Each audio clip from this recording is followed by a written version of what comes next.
what's up, weirdos? How's it going? It's me, Jay Kraft. Does it sound warm enough for you? We're in the midst of a winter storm, so I decided maybe a little music that sounds, I don't know, sunny. But anyways, welcome back to the award-nominated Universe of Weirdos. What award are we nominated for? Well, only Greatest Podcast to Ever Exist in the History of Ever by the Podcast Liars Association. Very excited for that one. Get your votes in. I'm going to give it to myself because I made up the award, so that's really all you have to do these days, right? Just make something up, give it to yourself.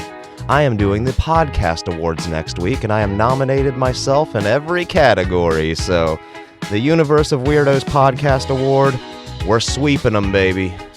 We're sweeping them. We're well overdue. We're like Delroy Lindo at this year's Oscars.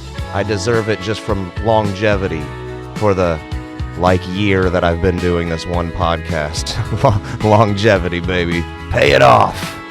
But anyways, it is Universe of Weirdos, and I am here with another Feedback and Questions episode, aka Fuck You! This is where I read all of your feedback, your questions, all of that good stuff. Sometimes it's just random text messages that people send me to go, you should talk about this. And, alright, yeah, let's do it. Let's talk about it. So anyways, let's start off with, okay, I don't want to include this guy's name because it's kind of adversarial. It's so cringe when you talk politics on Universe of Weirdos. It's obvious where you stand and even more obvious that you don't know what you're talking about. When have I discussed politics on here except for to say that I don't know anything about politics, which is why I don't talk politics on here? I really don't understand why it's oh so cringe when I talk about how I don't want to talk politics. So I think that was kind of a pointless use of your time. What probably happened was you're probably one of those people who's just so gung-ho on whatever side that it is that you're on, and like politics are like the only important thing in your life. So you probably heard me say the word Trump or the word Democrat or so, and so you decided I gotta argue. I have to argue, because that's what some of you guys do. It's ridiculous. All of your really stupid politics and all of your political opinions are dumb. I'm just saying that right now. I don't care.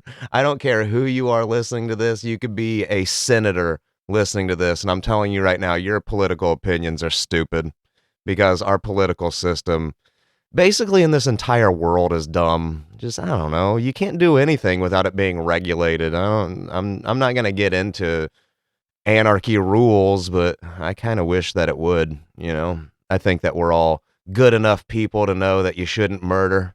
Like I've said before, murder could be completely legal if we needed it to, because I already murder as much as I want to, which is 0. I already rape as much as I want to, which is 0. So, yeah. I do apologize in advance, by the way. I am super congested, as you can tell. It's been a rough transition into, it was like 45 and then went to like 2 degrees. So, anyways, there's your podcast weather report that I always make fun of people for doing, yet somehow always talk about the weather on this goddamn show, even though I make fun of people that do. All right, so here's a very strange, it wasn't an email, it was a Facebook message that I got, but I kind of like these. Like, these are the kind of like feedback and questions that I prefer, because when I read this, I was like, this is so just weird. Do you know anything about Vinnie Vincent? He played guitar for Kiss on a few albums and have always stayed in the shadow of obscurity. I do know who Vinnie Vincent is. I am aware of Kiss, like in a lot of their history. I had a friend in high school who was like a ultra mega Kiss fan. I even went to a Kiss convention with him. I don't hate Kiss as much as a lot of people do. I think that they're kind of cheesy. I don't think that they're the greatest rock band ever to exist, but I think that they're all right. But anyways, let's hear about Vinnie Vincent, one-time Kiss guitar player. He is releasing a new album that he is claiming will be the greatest album of all time. I would doubt that since it's Vinnie Vincent from Kiss. He is charging his fans $200 per song to download it, making it a $4,000 album. Who does that? Now, see, Benny, this is why I wish I could play copywritten music on this podcast. Because I would love to see what a fucking $200 song sounds like. You know what I'm saying? I would love to play one of Vinnie Vincent's songs and go, yeah, this is worth paying $200 for. That's just, it's shit. It's a really shitty way to exploit your fans, is basically what he's doing. I mean, who does that? A guy that was in Kiss who learned from Gene Simmons. How do we financially exploit our fans? Well, you charge them $200 per song. There's some Kiss diehards out there that would pay that. They would pay him farting into a microphone for 25 minutes. Like, they don't give a fuck. Tyler sent me a couple here. This one in response to, I believe it was our very last, well, it seems like it's in response to a couple of episodes that I've done. Where do you draw the line with the words that you use? You come across as pretty tolerant, and I've heard you use phrases like N-word or gay F-slur, but you have also said stuff like Negroes on the last episode, and you didn't censor yourself when you said God hates fags that one time. Are you ever worried that you'll get in trouble for saying certain words? I'm not attacking you. I'm just curious as to where your morality lies on those kinds of words. Still love the podcast and can't wait for another Wrestling with Criminals. Now I can just kind of point towards the context that you used in your email to show you where I draw the line on the kind of words that I use. Now, like you say in your thing, you use terms like N-word and gay F-slur, but you've also said God hates fags. I was quoting, just like you're quoting, by using the uncensored word. I was saying it because somebody else says it. I'm not calling anybody that. I wasn't calling black people Negroes. I was saying that, in 1960, they would tell some pretty fucking off-color jokes because there's no equality laws. There's no integration in schools yet. It's just, it seems like something that some sort of really out-of-touch white idiot would say when it comes to telling off-color jokes. My original intention for that was actually, I was going to say Negroes, and then I was going to put a beep in there right after the N sound. But when I did that in post-production, it actually sounded real bad. Like, it sounded like I was dropping a hard R, N-word, and saying some hateful shit. But it's all context, Tyler. Like, you can say, if you say, if you're talking about the Westboro Baptist Church and you say they hold up these signs that say God hates fags, and your gay friend immediately goes, you just used the gay F slur, I'm never talking to you again, then they're an irrational dickhead. They knew that you were quoting somebody else. They knew you weren't calling anyone that. They're just being overly sensitive for the sake of being a victim. And that's one of the biggest problems in our culture right now, is not intolerance. It's everybody wants to feel like a victim. So everybody wants to be a victim of racism or bullying or discrimination somehow. And I just, that's where you can get me to refer back to my politics. That's where you get me talking shit about left-wing people. Is it's like, dude, your personal identity is of no concern to the majority of the world. So I don't know what I identify as. I don't care. I don't care. We shouldn't be making fucking social and government policies over what certain people identify as. I don't know. That's just me. Am I being Fox News? Am I being far-right Nazi right now? Just like I'm left-wing liberal when I'm saying that we shouldn't kill black people?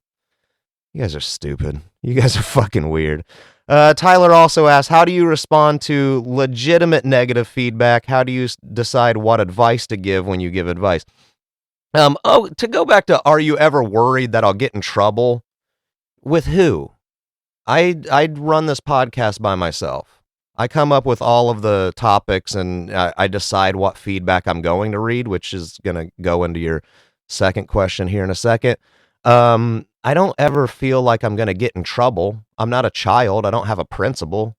My parents aren't going to call me up and go, "Hey, do you really think that you should say God hates fags instead of God hates F slurs?"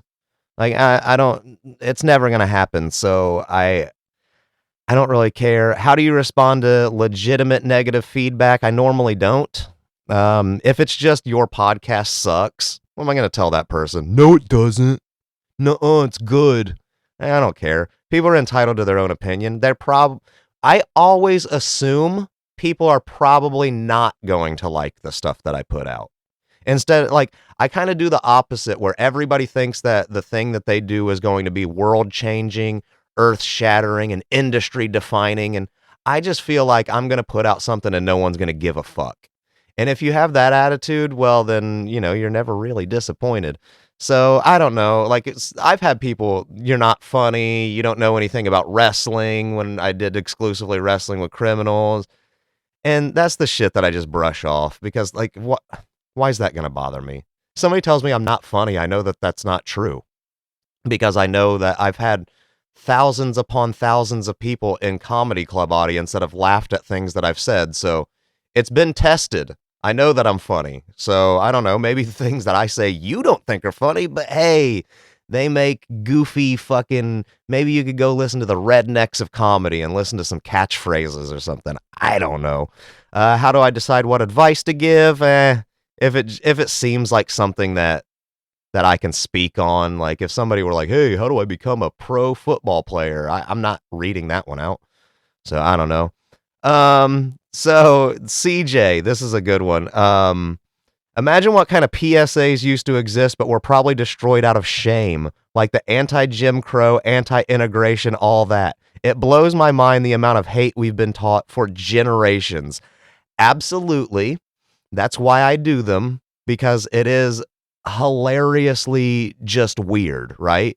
Where it's like we used to make movies to go, "Don't trust homosexuals. They might be murderers." Because that gay PSA, it was warning you about murderers. It was warning you about child pedophiles. And it was warning you about people who are following you under piers at the dock. Like, it had really nothing to do with gay people. But yes, it is crazy. Yeah, the amount of like anti-black stuff that exists out there is probably, I haven't divin into any of that stuff yet, but I'll dive into it at some point. But like the anti-gay one was cringy to me. I was like, man, how do I try to make comedy out of this? But I did. I still did. But yeah, I mean, I've seen a lot of them. Also suggested nuclear test footage.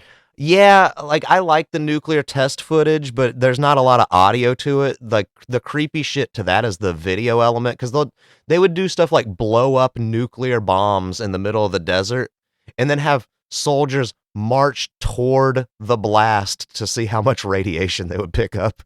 It's like, wow, everybody I'm watching in this video is dead. They're absolutely dead of cancer. There's no chance that they're not. Stella sent what? Is that a song? Why did I sing it like that? Your wife is Asian? Why don't you ever talk about y'all's son? What's his name and how old is he? Well, I purposely positioned this one before my next feedback and questions in the timeline to defend my good buddy Greg Opie Hughes a little bit. Yes, my wife is Asian. She is Filipino. She wasn't a mail order bride.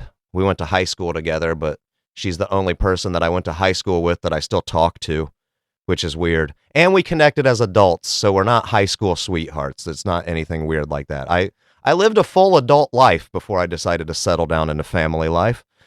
Why don't you ever talk about y'all's son? What's his name? How old is he?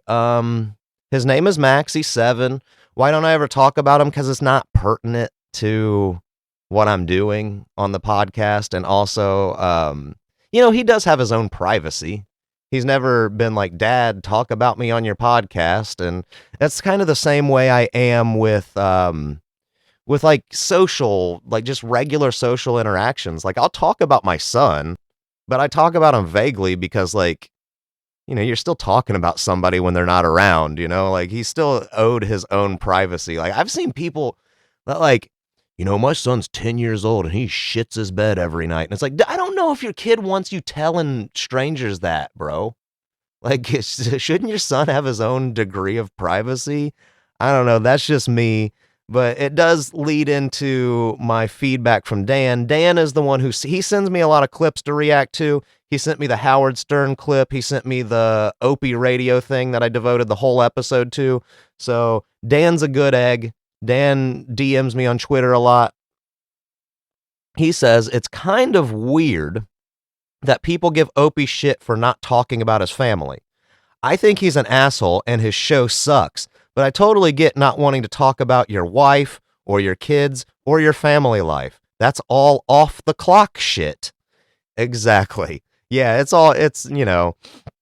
I'm not here to like talk about, my fucking wife has been, up my ass about the fucking, I'm not that guy. I love my family. They're my number one priority in life and they're my favorite thing in the world.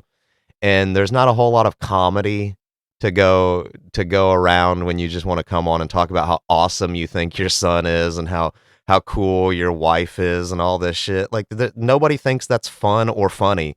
So yeah, I get it. I do think it's weird sometimes because Opie will do stuff like, hey, what's your dog's name? Well, I'm not telling you. I have privacy. It's like, well, I mean, I can say my son's name is Max. I can tell you things about him. It's not interesting. Like he hasn't done anything hilariously funny that I can bring on here. He's just, he's a kid. See, he also wants to know, what is your favorite cartoon cliche? Mine is the delicious smell cloud that turns into a hand, taps the character on the shoulder, and leads them to delicious food. Yeah, there are some really good cartoon cliches out there, right? There's the, like the eyes popping out and like tongue rolling out like a red carpet when you see a hot lady. The old awooga, turning your face into a wolf. I also like when you would see something so sexy or see something so crazy that you would just beat yourself over the head with a hammer for whatever reason. Wow, she's so hot. I just have to smash my own brains out with a giant fucking mallet. I would like the stars or birds that circled around people's heads. That was a good one. I also, I really like too when they would get hit on the head with something and then a big lump would form that doesn't have any hair on it, would form on their head, and then they would like knock it down with a little like hammer. They pound it back down into place. But yeah, man, cartoon cliches kick ass, dude. I love it. Running through a wall and leaving the shape of yourself in it. Some of my favorites. What are your favorite cartoon cliches? Find me on my social medias and let me know. Instagram, I am UniverseOfWeirdos. I have my very own Instagram on there now. I am on Twitter /X, jcraft247, and you can send me an email, planetwnba@gmail.com. I'll activate the Universe of Weirdos Facebook group somewhat soon. I've been really slacking on that stuff because I don't have a lot of time to do it. So, and I know it doesn't take a lot of effort to just activate a Facebook group, but I forget about it so much. Like I kind of try to bury myself in work and other things to do and keep myself super busy. So I don't know. I end up forgetting about a lot of smaller things that I want to do for the podcast, like a Facebook group. Debo something at gmail.com. What kind of nerd things were you into when you were younger? You said comic books, but there had to be something else. You a D&D guy? I'm big and I don't need to go into all of your stuff, but yeah, cool. You like anime? Comic books were probably my thing. Yeah. D&D guy. No, I've played D&D before. Like I played D&D once and I didn't like it. Like I found it to be boring, just kind of sitting there and like, hey, there's no real visual element to this. I get theater of the mind, believe me, I'm into radio, but I don't know. It wasn't my thing. Definitely not a D&D guy. I'm not a big medieval type of setting type of person. Like that's one of the big nerd things that people really like, the knights and the dragons and the things of the like wizards and stuff. That's not something I'm into. I've never understood the appeal of Harry Potter, but I guess I have to accept that there is one. I liked Pokemon a little bit when I was younger, but it was like I played the game and collected some of the cards, and then they started making more than just the original 150, and I was like, I can't keep up with this shit, man. So I don't know what other. I wasn't a big into anime. There was some anime that I liked growing up. Like I never got into Dragon Ball Z for again the same reasons everybody complains. A lot of filler in that show. Um, I liked Ninja Scroll and like some anime movies and stuff, but I never really got into any of the series. Um, what else was there? I liked wrestling up until around high school when I discovered girls.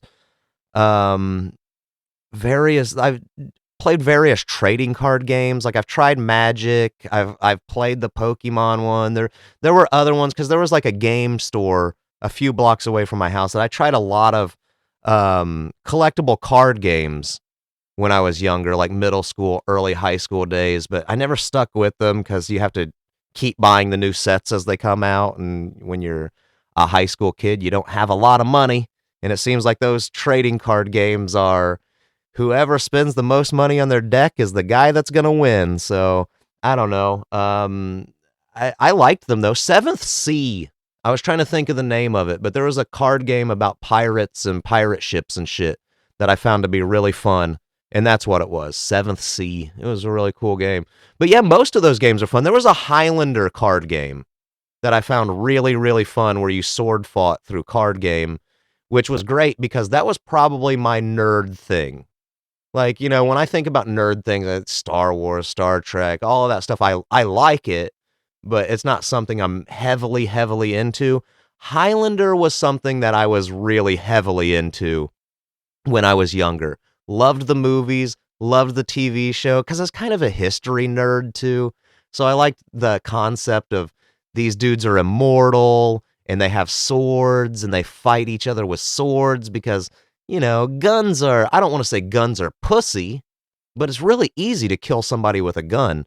It's hard to kill somebody with a fucking sword. If they know how to sword fight too, it takes some skill to kill a motherfucker. So I think that's why I liked Highlander a lot. I'm really excited for the reboot with Henry Cavill and Dave Bautista's playing the fucking Kurgan. That's going to be dope. I'm really looking forward to that. So Highlander was probably my big nerd thing. I also liked, because I wasn't a huge video game fan, but I still play a lot of video games. I'm into Fallout, kind of like Fallout 4 I play a lot. I've tried playing 76, but I'm not a big online playing with other people type of guy. Final Fantasy 7 was my big thing as far as if you want a video game that I nerded out on. I played Final Fantasy 7 all the way through several times throughout the years. Really happy that they made a remake. Really waiting for that third part to come out so I can play it and finish it and all that good stuff. But yeah, I don't know. I mean, mainly Final Fantasy 7. I never liked any of the other ones, the 8 or the 9 or the 10 or any of them, but just that one particular one. I don't know why, but that one was really good. But yeah, as far as just nerd shit, I like almost all the nerd shit. I'm just not obsessively into it like a lot of people are. I love Star Wars. I think it's great. But I'm also going to not put a whole lot of effort into watching Star Wars. I don't watch a shitload of comic book movies because I like comic books, and the comic book movies to me is always there's a glowing thing. We have to get to it before the bad guy does. Or there's a glowing thing. We have to get it away from the bad guy. Or there's a glowing thing. We have to prevent the bad guy from getting it. So that's pretty much all that kind of stuff is just a chase for glowing thing. Always chase the thing that glows, apparently. That's every Marvel movie these days. Oh, aren't you excited for the DC? No, just keep fucking watching them over and over again. Like, I don't know, man. I thought that the new Superman movie is but, you know, I don't know. Comic book movies, they stopped being my thing when they've oversaturated the shit out of them, I guess. Chris, was there ever a celebrity death that actually hit you hard? For me, it was Robin Williams. Yeah, I mean, kind of. Like, Robin Williams was pretty sad. Patrice O'Neal, to me, was pretty sad. Fez Whatley, when he died, that was really sad. But, I mean, at the end of the day, not really. The closest to me was when Fez from Ron and Fez died. Because that one really did, like, it hurt, you know? Like, it was somebody I've never met, but I felt like I knew really well. So there was that weirdness to it. I mean, when you listen to somebody for 20 something years on the radio, it affects you a little bit when they die. Um, Other than that, I mean, it's just been like friends that were like somewhat almost celebrity-ish, you know, that have died. Like people that I've known through stand-up comedy, like Mike DeStefano. When he died, that was really sad. My buddy Otto, that one's still one. I think about that all the time. Otto was my basically comedy mentor. Um, Took me on the road with him all the time. Like really, really helped me out. Really nice guy, really cool. And when he died, it was really sad. But nah, I mean, Robin Williams, that was a sad one. Cause like you do think about like, damn, dude, we're never gonna see this now. We're never gonna see this now, or him play this type of character, which would be cool, or but I guess it does make you go back and appreciate them a little bit more, right? I mean, for me it does anyways. Like but then again, like why does it take them dying for us to do that? I've never understood that either. Like, oh no, Robin Williams died. Now let's go back and binge watch all of his movies. You could have binge watched them while he was alive. I still think that you should go back and revisit all of your favorite dude's old stuff sometimes. But I don't know. I have a weird thing, and I want to talk about this when me and Sean Jones get together. I have a weird thing about I think that our generation, this you know, older millennial borderline Gen X generation, I think it's our fault that we don't really have movie stars anymore. I think that we failed our generation of actors because if we're being real, let's be real here. Fucking the black guy from Power Rangers should be an Oscar nominated dude. The kids from all of those Disney shows that we watched, all of those live action shows that we watched. The fucking Green Power Ranger should have never killed himself because his career was a failure. I think we were at fault for that one. I think the Green Power Rangers should be in fucking Leonardo DiCaprio's shoes now because our generation should have pushed them. They should have lifted them up instead of going, I don't know, the former generation of movie stars is better. So we'll keep putting Denzel in roles and keep putting Johnny Depp in roles and keep putting all these other guys in roles instead of our own generation. So I think that it's our fault that the movie system is going downhill the way that it is. And then finally, before I get out of here, I'm doing my first stand-up open mic on February. Do you have any advice? Don't go over your time. When they tell you get the fuck off the stage, wrap it up. Don't try to squeeze 3 or 4 more minutes worth of jokes in. That's really all that I have to give you advice. Probably not going to go as well as you want it to. Your very first. If it's an open mic, there's probably going to be 6 people in the audience. There's not a lot of pressure there. I'm just saying that right now. There is not a lot of pressure there. Doing your very first open mic, doing your very first sold out paid gig is nerve wracking, but doing your first open mic ain't shit. So go in, bomb, or don't. Fucking just whatever. You're going to learn from it. You're going to be better your second time and your third time. And then eventually you're not going to worry about it too much. It's just going to be old hat. You can just walk on stage and go, yeah, I know what you're all thinking, blah, blah, blah, blah, and go into all of your shit. But I don't know, first open mics don't matter. So just do your jokes, refine your jokes, figure out if they work or not. If you get a chuckle from a 6-person room on one of your jokes, take note of that, expand on it. And then when you're in a bigger room, they might laugh harder at it. I don't know. But anyways, I hope that you enjoyed this episode of FAQ Feedback and Questions. And I guess I'll see you guys next time, right? I have all kinds of stuff that I'm trying to do. Coming up, we do have a Wrestling with Criminals that I want to do. I actually have 2 researched that I want to do. I just want to get the right person in the same room with me. I got Awesome Kong and I have Alberto Del Rio on deck for a Wrestling with Criminals. Trying to get a live show this summer at Indie PopCon. We still got Planet W NBA. Planet W, a WNBA podcast. That's my other podcast that I host with my brother. Not very consistent because he doesn't really take it as seriously as I do. JCraft 24/7 on Twitter/X. Universe of Weirdos on Instagram. PlanetWNBA@gmail.com. Give me all of your feedback, all of your questions, all of your fuck you.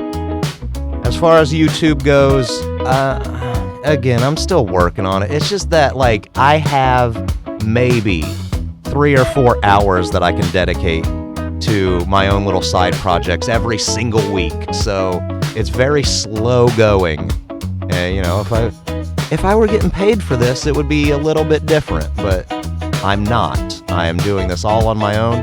No advertisers to speak of, except for Blue Coal. This episode was brought to you by Blue Coal, America's finest anthracite. Get your free trial ton today. Oh yeah, baby. That's it for me. I will see you next week. Blasting off. I don't know what it's going to be. I don't know what it's going to be yet. It's either going to be Heaven's Gate. I might do another PSA. Another Ron and Fez rewind is on the way because can you tell a funny rape joke? Let's see if Ron and Fez can pull off a funny rape joke. That one's coming at some point. And I guess I'll see you next time. Peace out from the universe of weirdos. Your last chance to evacuate planet Earth before it is recycled. Bye-bye.